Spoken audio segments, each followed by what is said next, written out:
God of the universe, maker of the stars, who am I that you would know my name? Welcome back to Life on Purpose, episode number 49.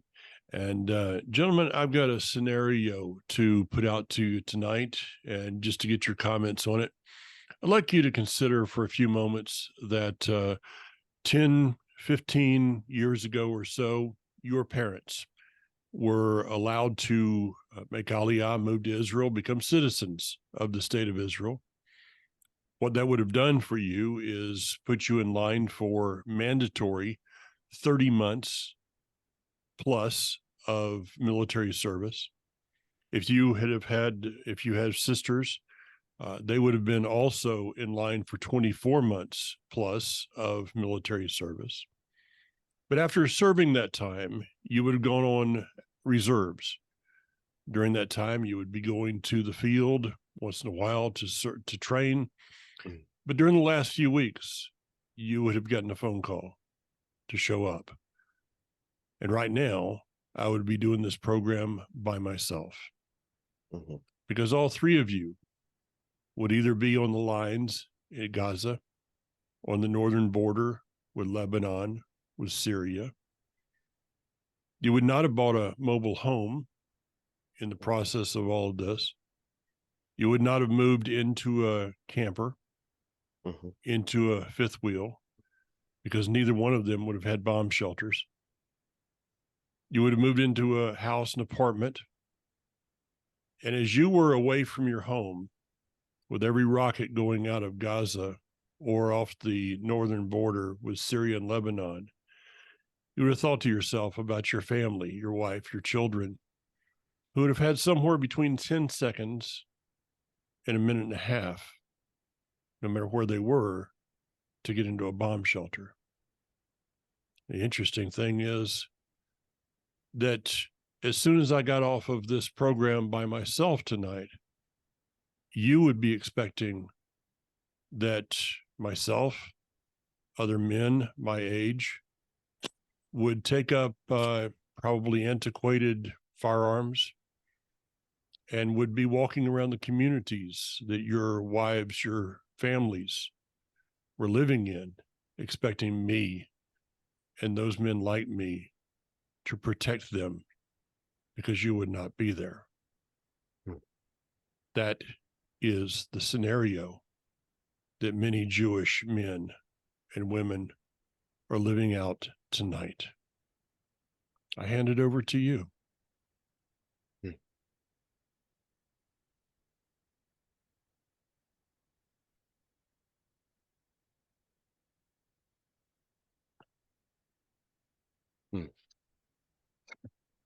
Wow. Way to put a perspective change. Because if you haven't done so, downloading that Red Alert app really does give you just a glimpse of every day. And I would have it in and it going off, have it by my bed at night, and it's just going off like crazy. There's some nights, just a couple nights ago, it seemed like it was just going absolutely nuts. And I'd have to position it so I could still get some sleep. 2 rockets like went off while I was given that scenario. Yeah, I know that my phone was just going nuts. I was just looking at it when you looked over. I just looked at it. I just saw it. Yeah. And it made me realize, I was like, and I would be like, oh, I got to turn that off, because I was expecting alarm you in my groggy mind. And it immediately took me to like what you just said. But if you're over there, you couldn't just turn that off. That was what if that night was your last night if you didn't wake up, or you ran to a bomb shelter that moment? What, like, because I'm learning cities over there, because I keep seeing them over and over and over and over again.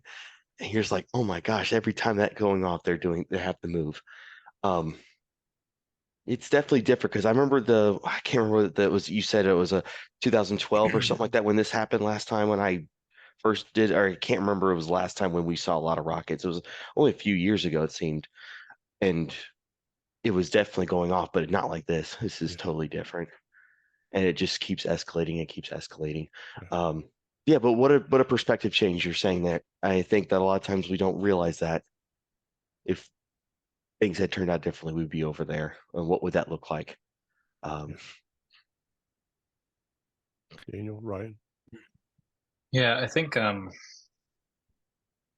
something interesting that Ben Shapiro said was that one of the grave mistakes that the United States made was not perpetually playing a loop of images from 9/11. Because evil does not sleep. It only rests for a while until it comes back. And especially for my generation, I was 7 when that happened. Mhm. And so, I know about it. I know the stories and these kind of things, and seen some of the movies and documentaries, all that kind of stuff. But it's different than being an adult watching it happen and understanding more of evil. And so I thought that was a very interesting point he made, because when you don't see evil, you start to believe it doesn't exist. We know that evil exists in a spiritual realm, but it is very easy to forget. And I think I have forgotten that evil is physical as well. And the reason I'm kind of going this way is because I've had many conversations with several different people over the years of, what would you do in this scenario? Because we talk about guns, we talk about self-defense, all these kind of things.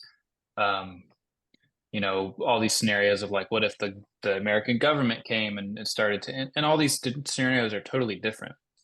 And the question comes up of, the commandment, do not murder. And so it just how Yeshua taught us to pray for our enemies and to love our enemies, and just trying to piece all that together over the years, it becomes way different once you see something like this happen. It puts a new perspective on it, because you can't treat every situation the same, even theoretical ones. They do not line up. And this kind of thing is,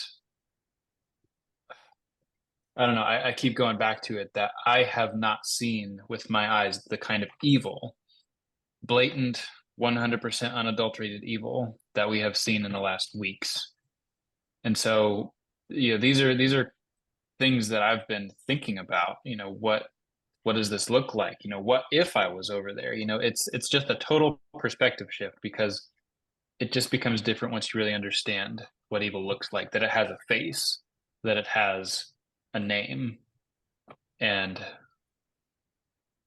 so I don't know. Ryan.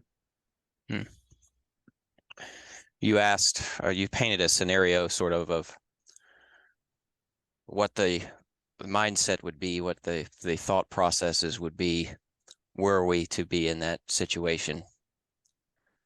And I can only hazard a few thoughts of my own with regards to that, having never been in as dire a situation as facing the enemy on a daily basis.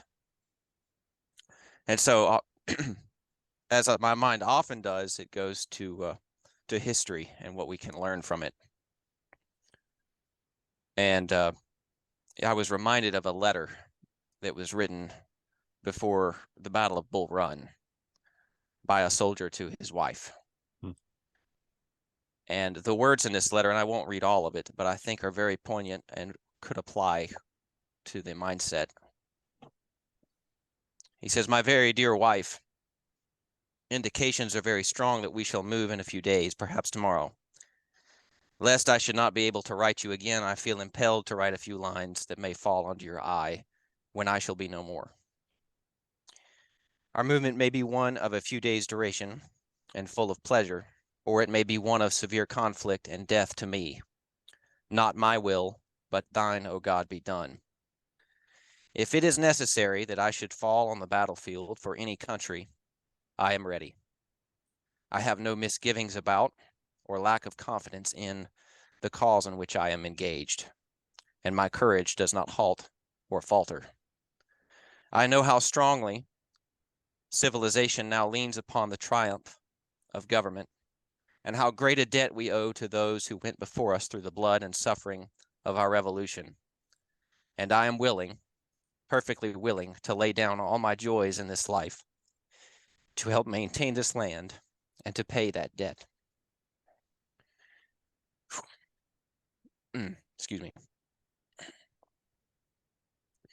But my dear wife, when I know that with my own joys I lay down nearly all of yours, and replace them in this life with care and sorrows, when, after having eaten for long years the bitter fruit of orphanage myself, I must offer it as their only sustenance to my children. Is it weak or dishonorable, while the banner of my purpose floats calmly and proudly in the breeze, that my unbounded love for you, my darling wife and children, should struggle in fierce, though useless, contest with love of my land? I cannot describe to you my feelings on this calm summer night, when 2,000 men are sleeping around me, many of them enjoying the last, perhaps, before that of death, and I, suspicious that death is creeping behind me with its fatal dart, am communing with God, my country, and thee. I have sought most closely and diligently, and often in my breast, for a wrong motive in this hazarding the happiness of those I love, and I could not find one. A pure love of my land and of the principles I have often advocated before the people, and the name of honor that I love more than I fear death, have called upon me, and I have obeyed. My wife, my love for you is deathless. It seems to bind me with mighty cables that nothing but omnipotence can break. And yet my love of my land comes over me like a strong wind, and bears me irresistibly on with all those chains to this battlefield. The memories of all the blissful moments I have spent with you come crowding over me, and I feel most deeply grateful to God and to you that I have enjoyed them for so long, and how hard it is for me to give them up and burn to ashes the hopes of future years, when, God willing, we might still have lived and loved together, and seen our boys grow up to honorable manhood around us. I know I have but few claims upon divine providence, but something whispers to me, perhaps it is the wafted prayer of my little boy, that I shall return to my loved ones unharmed. If I do not, my dear Sarah, never forget how much I love you, nor that when my last breath escapes me on this battlefield, it will whisper your name. Wow. Again, it continues on, but Yeah. I don't think that we could put more poignantly the thoughts of a man facing what many of the men are facing each and every day in Israel. Mm-hmm. Men and This- women Men and women, indeed, Yeah. that are on the battle lines. the sacrifice that they and the choice that they're having to make in order to stand up against evil. Not only that, but an evil which is being congratulated by our media, Yeah. and in many different nations. So the question probably maybe being asked by people is, why would I begin a program on such a somber note? Why would you find that, Ryan, to read about a man who, I don't know if he came back to his wife, He did not. family? He did not. He did not. That was his last letter. Why would we do that? I served 4 years in the United States Army. Thank God I never was in, I was not there during time of combat. Daniel's mom was in for 11 years. She was in during the Nam era, but was not in during a combat in a combat situation. I know many people, having come through that era, people that were in Nam. Very close friend that's passed away now, Yaakov Rice, who has done the shofars through the years. He was a sniper in Nam. I know many people whose lives were destroyed because of war, my father included. And what is happening today with these protests that are going on, I look at the ones that are happening all over Europe, and I'm reminded of the Holocaust of the 1930s, because I've studied that history. I've been to Berlin. I've stood in the auditorium in the Colosseum where Hitler gave one of his main speeches. I was in the building where the final solution was signed. I watched these protests in colleges in the United States that are attended by mental midgets that probably could not find Israel on a map. Dare we think that this could not come here? This is just something over there, like it was during Desert Storm and Desert Shield and all of these other things. But to understand the mentality of the enemy today, as Daniel, you were going toward, what is happening there could very well happen here. And I ask the question of people, are you prepared for that? During this time, are you taking life more seriously? Or are you just continuing to post stupid cat tricks? I gotta admit, I like the way you opened up with that, because like having the Red Alert app was also telling for just my own everyday. It was very telling. But to realize that there's other people that you've talked about before, like when we were at Revive, and it's really what birthed this whole entire program. And you really started off with hope is like so important, your dreams so important. But there's a lot of people right now that are setting aside their hopes and dreams for country.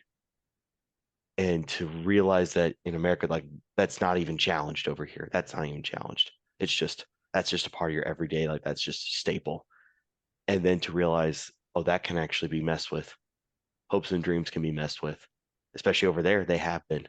There's people that have probably had all kinds of plans to do such and such and this and that and all these things. And now all that has been abruptly halted. And now they don't even know if they'll ever be able to do that. Like those, a vacation, whatever, like as simple as a vacation, as important as that is for a family. Now it's on hold. Right. Raising like just the simple things, right? If you start breaking all those things down, I think that if anything, and we've talked many weeks now, we've talked about this, and for probably it looks like many more, right? It looks like many more, and I think and I appreciate what most have said, and I think what you've posted, Mike, on what I've seen on Facebook a bit or social media stuff, where more people are recognizing the bigger issue and not trying to. Because prophecy, of course, but there's a deeper issue here than just prophecy. We absolutely could be seeing what prophecy is being laid out before us. It very well could be. Yeah. But there's a much bigger thing that's happening that we should not be just, all right, let's just hang here and let's look at all the ramifications for prophecy. No. That's not the right way. It's cool to at least look at, examine, move on to, all right, now what can I do? You can't just stop and go, oh, well, this is like a TV show playing out before me. No. This is life happening before you, because if we continue reading those areas, we see that that's just not a local thing that happens. So what are you going to do? This doesn't just stay there. This could go more. Obviously, we don't know what governments, we don't know what nations are doing right now. All we know is what movement's happening. We know there's a lot of people ramping up for something. It seems like nations are going, is this it? Is this the trigger that starts some stuff off? It could be. Fear is not the thing to be thinking, though, in this moment. Or actually, I wanted to make something. Let me see if, and please cut me off if I'm rambling. But I think that for us young, you mentioned, what year did you say? Like 15 years ago, like in the early 2000s, right? If we would have made Aliyah, right? I remember back then when my parents would sit us down and talk to us about the end times, whether it be whether your family believes in the rapture back then or whether they didn't believe in the rapture back then, they would tell you things were going to get bad. And then as you grew up, you started to either get complacent thinking, that's not serious, or you grew numb to it and just, oh, I'm just sick and tired of hearing prophecy. Now you're actually looking at what if this is how prophecy is being laid out, which it looks like it is. Now you're seeing what actually happens when prophecy is actually transpiring before your eyes. Either you stand still, freeze, and just focus on the theological aspects of this, which I feel like is a massive misstep in this situation, massive misstep. Or what are you going to do about it?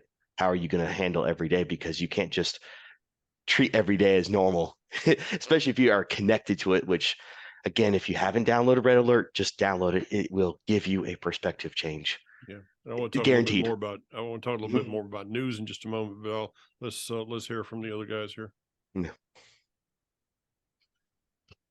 Brian, got anything? Oh, not at the moment. I'll let you, if you've got something, Daniel, go ahead. Yeah.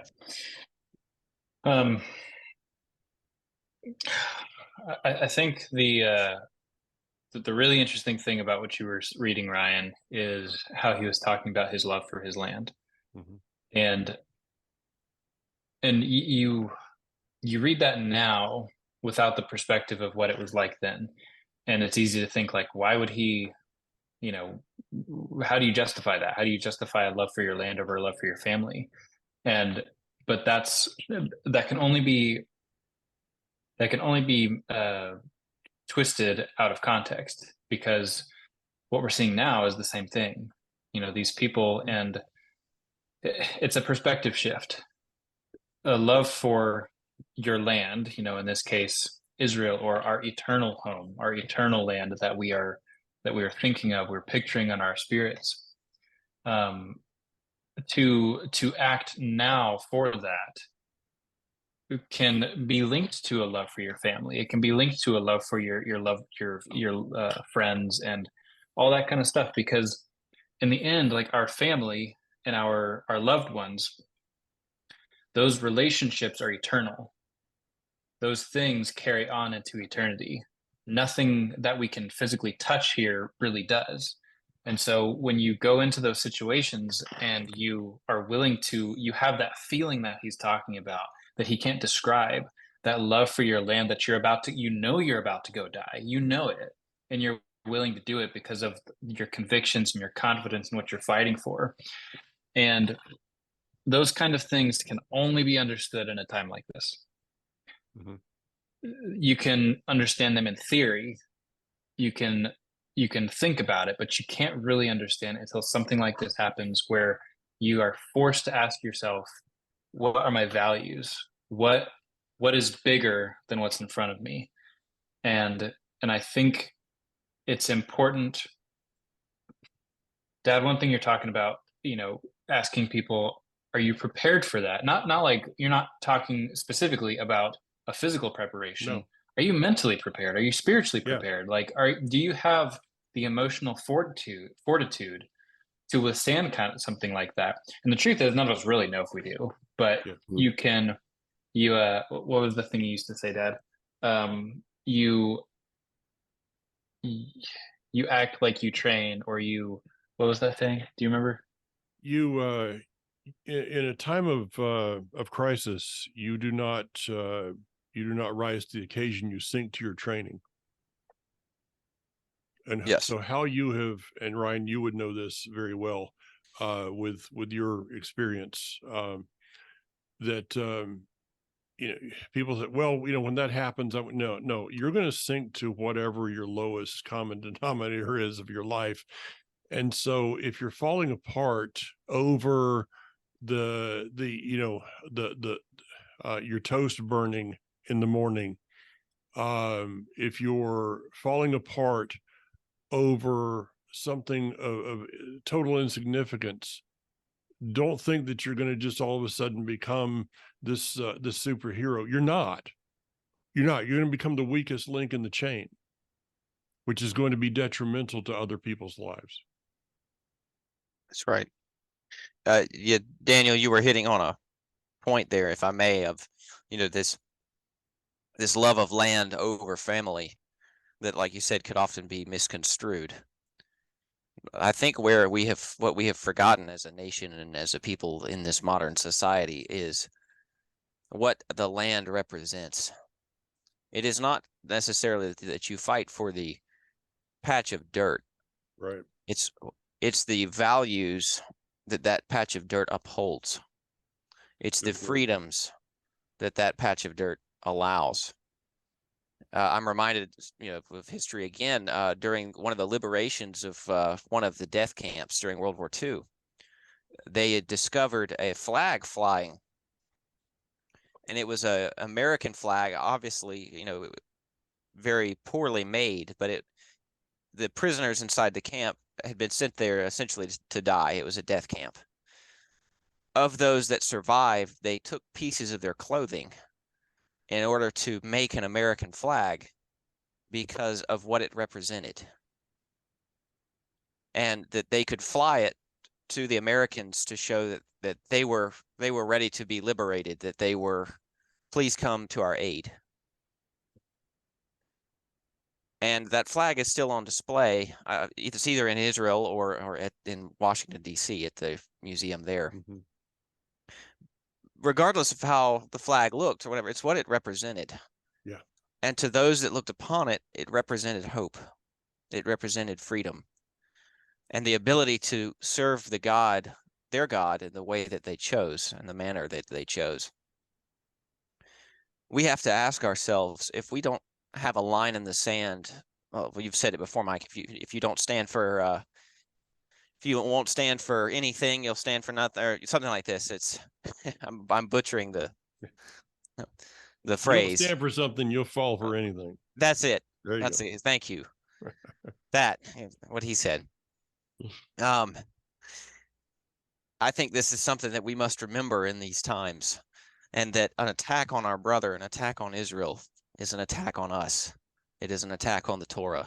It is an attack on the very laws of God. Mm-hmm. It is not just an attack in a far off place that we can watch from afar. And if we do not back them now, Mm-hmm. when will we? And that's another point. Just something to think about is things could unfold in any number of ways. And in World War II, there were those who hid Jews and did so with the full knowing that they were putting their own lives at risk. And so this is not even necessarily is it going to happen to you sitting in the chair right there? But are you willing to put your life on the line for someone else, knowing that, again, these are our brothers and sisters over there. These are God's people as well, in a different way than how you and I function. Probably most of our listeners, as believers in Yeshua, but they are our brothers and sisters nonetheless. And it would be a good exercise to just mentally walk through and ask yourself the question: how would I react if this happened? And if you don't like the answer, then it's something to focus on. It's something to target and say, okay, how do I become the person that can act the right way if this were to happen? And then do that with the next scenario and the next scenario. And, understand that you take the first step and then God will meet you just like anything else. Mhm. You're not on your own in any of this. You're not, and we are not, we're not fear mongering right now. This is not, we're not saying anything specific is going to happen by any means, but something that I understand now that I didn't years ago when these kind of topics were up is just a deeper understanding of reality and the world we live in, and that the world is not redeemed. Yeshua has not returned and set up his eternal throne. And so this is the reality that we live in. And it's a reality where, we may have to face hard times as well. We may have to make tough decisions as well. And just walking through those things mentally, hand in hand with God, knowing that if fear comes, then the enemy has stepped in there. So refocus. It is not a fear project at all. Mm-mm. So people want to take this to a theological, and I posted something I want to read in just a moment, and I did not look at the responses to it yet, the comments, and I've got to look at one and probably will delete the person, and take great joy in doing so, because I just don't have a lot of patience for stupidity these days. I don't have any. I used to not have patience for stupidity. I have none now. But I posted something on Facebook a little while ago. People ask me why we should stand with Israel, pray for and support Israel, pray and support Israel. Number one, it's biblical, as you guys have talked about. This is our, I believe, according to Scripture, our future home. We're not going to be up in the heavens playing harps and floating on clouds with little naked baby angels. That's dumb. We're going to be in a land and with a Messiah, and there's going to be activity there. We've talked about that before. So it's biblical. Number two, it's moral.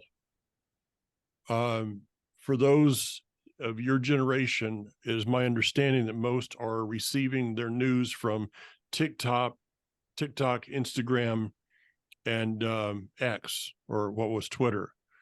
Daniel, you brought out Ben Shapiro. There's other broadcasts.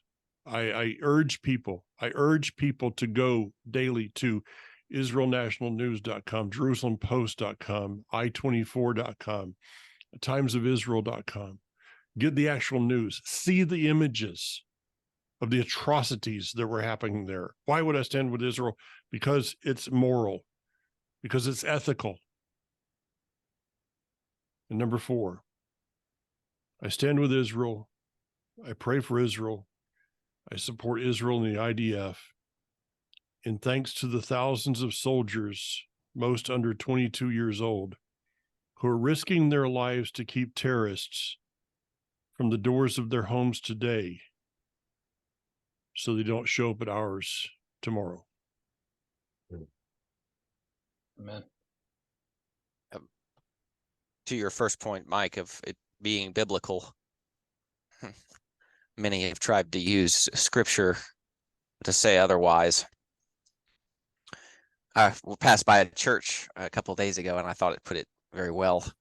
It said, "The only thing God left out of the Bible, your opinion." Yeah. Not bad. You gotta just- love their advertising. They're amazing. Yeah. Better than the one I saw today, which was be a jack-o'-lantern, let your light shine. I kid you not, Daniel. I can show it to you. Go over there to Chris and Sarah's house. You'll see it. That Church of God church right there. We're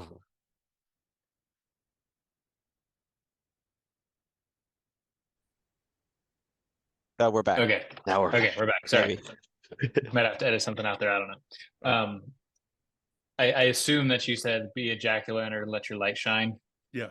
Church of Oh my God goodness. over on the Old Murphy Highway.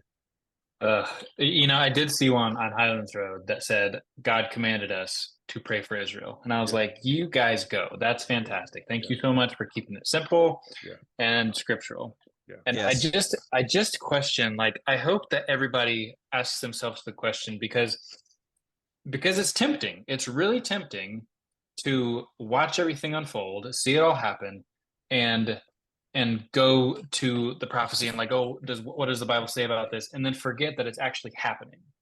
It's really tempting. And it's because it is 6,000 miles away. We're not seeing it, right in front of our faces. We're seeing it through a screen, which is still different. And I just like, why would people, and I hope that if there's anyone out there who has been tempted by this, to stop.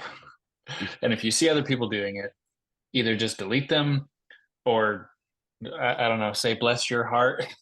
That's a to take this as a time to exercise your theological strength of everything and all that kind of stuff. It's really low. It's really, really low to use a time such as this, when they are like that number 4 point is amazing, Dad. They are literally putting their lives on the line, and every life that they put on the line makes it less likely that it's going to happen here. It may still, but that's just the truth, because that is the majority of where those kind of terrorists who would seek to kill Jews or Christians or believers in Messiah, or that is the hotbed. Mhm. And so just to use this as a time to like flex your theological muscles, it's just really silly and low, and those are really nice words for it. Really Yeah. kind words. About to say it really does feel like I'm right there with you, Dan. Like it gets to a point where you see people that want to flex theological muscles, and you're just like, stop being such an armchair quarterback or coach. Like you have no idea what. Most of the time, you really have no idea what you're talking about. And if you think about it, I remember back when I was I'm obsessed with football. I would always be saying stuff, and always, thank God I didn't really posting the stuff on social media or forums about what I thought someone should do or what a coach would do. But I wasn't there. I wasn't receiving the information on the second that the information was coming from in a just typical sports sense. So how can we expect to think that because we have certain pet teachers that we absolutely listen to 100% of the time, we think we got a handle on how the end times are going to lay out, then to use this as as a checkpoint in our idea of what the end time prophecy timeline looks like, just seems so distasteful. And it just seems so like, okay, I don't care. And coming from all my life growing up, the end times are just around the corner. The end times around the corner. And now when I see something that very well could be a part of that entire thing transforming, a lot of people just freeze up and they just stop right there. Just, nope, let me tell you why I think God thinks this way. It's like, I see, oh yeah, you're lining up. No, you're not. You're not over there. You have no idea what you're talking about. You're just sitting behind the Bible, just stuck behind theology, and it's become a trap and it's a snare. And then you're actually demoralizing others around you. If you think about it, I think there was something about that in scripture when someone was demoralizing soldiers. I think there was something about that. I don't think it ended well. You weren't a part of the battle then. Yeah. I think they were like, nope, anyone who's fearful, get them out. Like that's so are you going to be the guy that says, yeah, God, choose me, I'm ready to go fight? Or you can be the one that's trying to demoralize your brothers? Or if we think about Israel, what were the ones that were saying they're too mighty, they're too powerful? He didn't treat them very well when they were spreading fear. I think you might want to watch yourself. Right. Oh no. Indeed. Indeed. So what can, we've talked about several things on here, the different ways that those people on social media or otherwise are hurting. So let's talk about how we can help. One, you can pray first and foremost. You could get together with others to pray. If we want to go back to scripture, that says that puts more angels to flight, by the way. Mhm. The other thing we can do is we can give. Last week, Mike talked about providing hot meals to soldiers, not just out of an MRE, but cooked hot meals. Is there a way that those of us that are looking to help can continue to do so? Mike, can you fill us in on that information again for those that may not have joined us last week? We're still continuing to give on a weekly, daily, whenever I can, to Israel. I cannot give numbers out on this program. Daniel knows the numbers. It's in the thousands of dollars that people have sent in to this ministry. Not a single dime has been taken out for any administrative costs or salary or anything like that. It's all gone to Israel. We have been able to give protective vests. We've been able to help with night vision with drones. We've been able to help families that have been displaced because their home is gone. They don't have anything. We were able to help in feeding one Shabbat meal of 500 soldiers, another Shabbat meal of 650 soldiers. These are men and women. Well, why isn't the Army doing that? Anybody's ever been in the Army? Really? Their food's terrible. Okay. this was a restaurant kitchen that made, I got the pictures of it, and was what made and Daniel saw them amazing meals for these people. Kathy wanted me to bring something out. When you go in the Army military here in the United States, they pretty much supply you everything all the way down to your underwear and socks. Okay. You don't have to buy anything. The only thing I had to pay for in basic training was keeping my haircut. And, but Israel's different. They give you a basic uniform, and this is just the way it's set up. And the amount of money that Israel has to pay for security is enormous. They give you a basic uniform and a rifle. Sometimes it's a hand-me-down rifle. It's not always even a new rifle. And some of them are beat up, and it's just the way it is, guys. And so through the years, the families of each soldier helped out in purchasing equipment for them. I've been able to be a part of that through the years. And so, they don't have all the cold weather gear, which we've been able to help with. I was able to help some can't give a lot of details. We were just able to help there'll be some IDF soldiers that when it gets cold in Israel, they'll be warm. Okay. And I don't say this to try to, secretly, no, I just cannot give out all the information, but, we've raised funds for this, and we've given, and I plan to give more and more and more as it comes in. I'm not a rich person. I'm a conduit. That's all I am. I'm just a conduit of getting funds to places that I trust in, people that I trust to get this money to the right places and to the right people. And so, those are things that we can do today. I received a video the other day on WhatsApp, and it was not even, they would not send the pictures of the soldiers' faces. They had to all be turned away from the camera. And the spokesperson said, this was a video that was filmed just for us, for this ministry. And it said in English, "Thank you. Thank you for your support. It is a great morale booster and strengthens us to know that you have our back. Am Israel Kai." And they all broke out in Am Israel Kai. So pray, yes. Find a way to give, yes. Keep up with the news, yes. So that you can look at somebody that is getting their information off of TikTok, and you can look at them and say, do you really want me to tell you the truth? I mean, I saw my wife today. I came in and I knew something was wrong. And I didn't listen to much of the news today. And she told me the story that was told on a newscast. And then because now Hamas is coming out and they're bragging about the atrocities. At first they were saying, oh, this didn't happen. Now they're bragging about it, about a family. I hesitated to do this today. I'm going to do it because some of you need to get a reality check. The husband was murdered. Their baby was placed in an oven.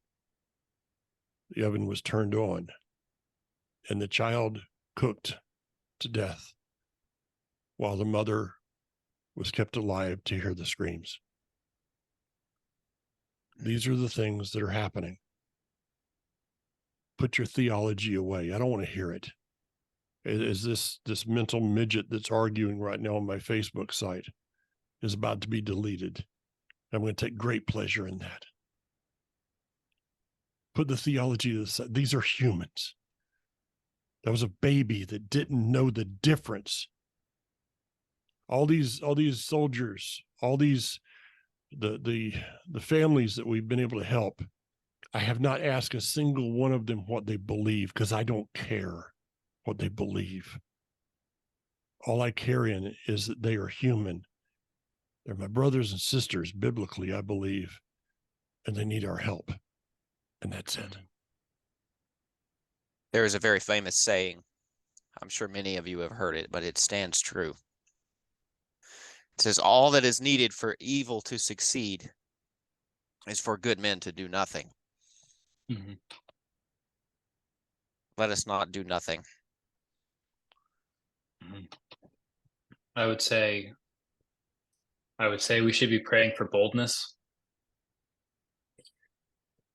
because it's really easy to let people say stupid things and convince other people of stupid things. It's hard. It is hard to put yourself out there and stand against it, but it's necessary. And I hope and pray that each and every one of us can become more and more bold as the days go on, because it will be needed. It will be needed. That's it. I remember Ryan had shared with me a video of interview that was had for the son of the leader of, or one of the founders of Hamas, is screaming essentially from the rooftops of what is possible, what is the real issue here, and is basically trying to get as much information out about the ideology of what these people of violence. That's what they really are, is violence. And we What heard the word just that means. once. Mhm. What Yeah. the word means. Yeah. Exactly, as it's violence, and that it's not just, they're not just there, that they're all over, and we have to be aware of. No, it's not fear. We said it's like, okay, what are our options? Prayer. That really should just. I remember thinking before when all this happened that, well, I guess this is just. I mean, these little things happen in Israel, and this might just not. This might. I had thought for a moment that this might just blow over. It's not going to last long. There'd be some diplomatic reasoning behind something, and they would be able to solve this. Yep. This is obviously not that. This has gone way beyond. And as the dust is starting to settle, which it will never settle because it is going to be very confusing for a while of what's really going on. So that's what you hope and pray, that we find good sources so you can keep telling truth what's going on out there. If the son of the lead of founder of Hamas is coming out saying that, then what are we doing trying to distract from the idea that, and then getting wrapped up in theology, trying to, well, maybe that war isn't the right thing to do here. Maybe that's like, no, this is not a war that just happened. Now, this is a war that's been in the making for, I would say, thousands of years. This is what's happening. And what they're about to do is, it seems that from scripture, all this is pointing to God saying, time to go to war, time to go. So then prayer is absolutely a must. At this point, I would hope and pray after listening to this that you make a plan for every single day to make that effort, or download the Red Alert app, and every time that goes off, give it a moment, maybe even longer, and work yourself up to that, realizing it. And then I pray and hope that there be some opportunity for you to give. I know that every time we get on here, I think as long as this goes on, there's going to be some opportunity, whether it's, Mike talked about all different kinds of things. I know that when a new opportunity arises, he'll say, hey, check this out, guys. This is something you can do right now. I think definitely, Mike, I think you can, I think you said this last time. I definitely hope to say at the very end of places where we can give, so that it's always said, so that everyone knows. But I know that if you could reach out to Mike, because I think he gave us email last time too, 100% is going directly to it. And there's not a lot of places that you can actually do that. There's not a lot of places that you can actually guarantee that that's where it's going. So Tag my website at the end. yes. So it's time to stand up. It's time to do something. There you go. Ryan, Daniel, which one of you want to go? And I got one little closing thing, then we got something special to do at the end. Okay. I have a final thought that's going to be somewhat controversial. I'll try to say this as easily as I can. One of the legs that is being stood on by the media is the fact that Israel is entering into Gaza and putting forth airstrikes and artillery strikes onto civilians. What we must understand, and while I do not encourage the death of civilians by any means, Evil has to start somewhere. The Nazis did not come to power without support. And the very citizens and civilians that were present in Berlin and the surrounding areas at the time supported such a regime. Hamas did not come out of nowhere. Yeah. It is being supported by evil people who seek the death of Israel, the death of innocents, the death of babies. Do not confuse yourself or let yourself be confused, and mourn the deaths of those who would support evil throughout the world.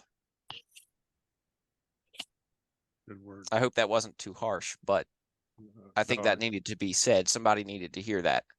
I'm glad you did. I'll stand with you I'll stand with you in anything like that you say, Daniel. Yeah, it's a very good point. It's very true. And something I've been hearing a lot is after 9/11, that wasn't a question. No one was asking, what about the civilians? When it comes to Israel, people, it's intensified, and the nations will come against Israel, and everything possible will be used against Israel. Mhm. And so it is important to think about those kind of things and think them through, and know that not even a sparrow falls to the ground without God knowing it. And the same God that sees a sparrow falling to the ground knows when a civilian has reached harm's way, someone who's truly innocent, and he will sort that out. Yeah. He's got that. Yeah. So it's hard to see, it's hard to acknowledge, it's hard to think about those things, but we have to remember that he is in the middle of all of it. He doesn't like what's going on. He would much rather just skip to the end, but he's got his plan laid out in scripture, and we live in a fallen world, and this is just part of the process that we have to walk through. Yeah. And just trust that he will work those things out. We just have to do the best we can to do what we know is right and stand with the right side. We got to do our part.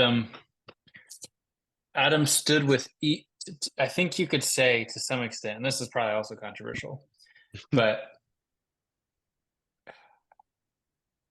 I don't know what would have happened if Adam had not eaten as well. But maybe there was a part of him that remembered what it was like to be alone, and he chose to not be alone and face the consequences of whatever is on the other side of that. And so sometimes we have to stand with what we that's where the correlation stops. Just stop it right there, just so you know. Sometimes we have to stand with which side we know is right and face the consequences of the things that could be done wrong in the meantime. Good. I think Well that said. made sense. Well said.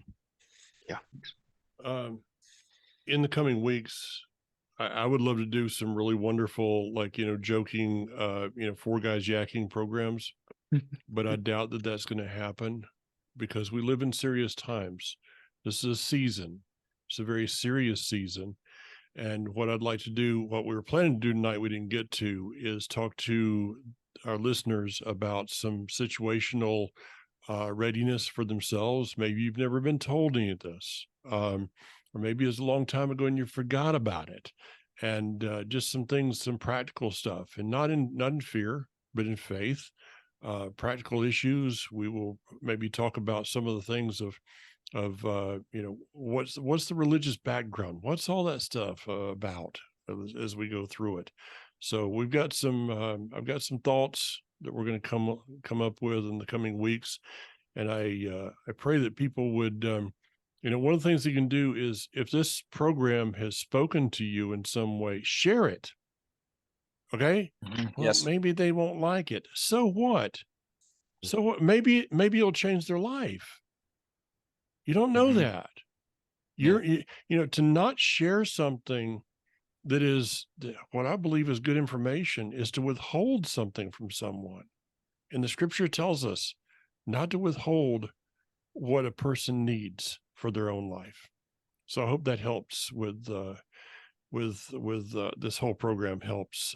Ryan, David, thank you guys so much. And before we go, a little bit lighter tone, Daniel, you have an announcement. I do, and I'll prelude it with this actually, because I was thinking about saying this earlier, but I'm glad it waited till now. In the midst of all this, you see Jewish people getting married. You see them having their bar mitzvahs. And one of the amazing, astounding strengths of the Jewish people that we have seen in them more than anyone else in history is their incredible resilience to adversity. They do not let adversity stop them from living their lives and from celebrating. And so I challenge each and every one of us to do the same in the middle of all the seriousness and the solemnity and all this stuff that's going on. You still have to live your life. You still have to get married, still have to have children. You still have to plan as if there is a tomorrow. You still have to celebrate birthdays. And that's what's coming up.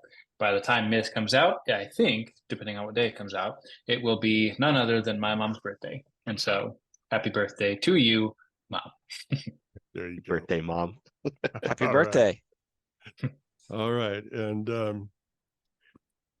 being the romantic that I am, I bought her a vacuum cleaner. Save my joke. Yeah. I mean, That huh? birthday gift kind of sucks. That was the first thing that came to mind, so I'm glad somebody said it and not me. You know, guys, you never know what might come in your life because it might just direct you to understanding that he has plans for you for good and not for evil, to give you a future and a hope. Until next week, live your life on purpose. See you guys. Next time. We'll see you.